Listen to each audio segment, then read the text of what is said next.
we came back one evening after work and we found that we heard a noise, and then we actually heard somebody jumping out of the window because we lived on a ground floor flat, and we saw the footprints on the study table, and then we realized that he had just helped himself to all our jewelry and foreign currency.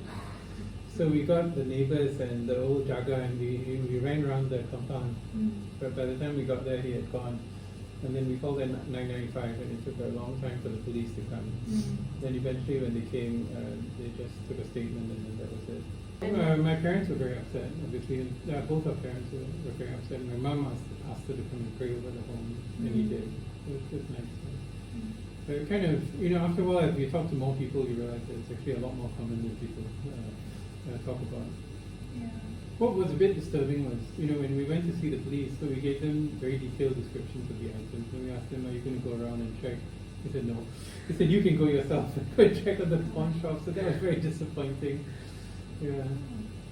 Because one of them was like a wedding, what we call a wedding tali, which I'd given to my wife, and it had an inscription at the back, so that should be relatively easy to trace. And then, of course, they pointed out it would be melted down. So you mentioned, that you called 995, Yeah. and the police came, Yeah. and you reported your crime. Can you walk me through your thought process? Did you think that? Yeah, we had hoped that they would come. That they would try and track down the person, or we took a picture of his footprints, but they were not interested, unfortunately, which was kind of sad. And then he had broken the grills with those aluminium grills. Yeah. And he had just used a simple device and had broken them open. Oh. So they were not interested in that either. They asked what was the total value of what we had, and we said, maybe 8,000-9,000, and then the guys sort of didn't seem to think that it was worth his while. That was the impression that we had. We were a young married couple at the time. Actually, unfortunately, most of the experiences have been kind of negative, because after that we've had a couple more.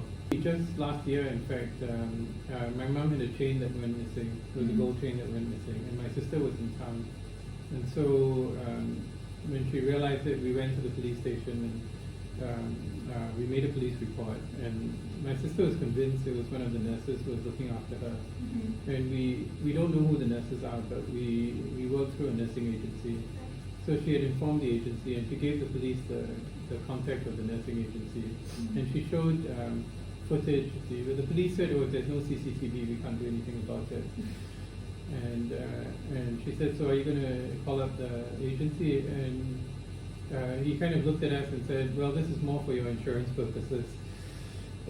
So that was also very disappointing, with the sense that the purpose of a police report is not to solve the crime or to achieve justice, but to get your insurance claims taken care of. When you experienced your property crime, what did you think you needed to have closure? I mean, obviously, we tried to think about reinforcing the grills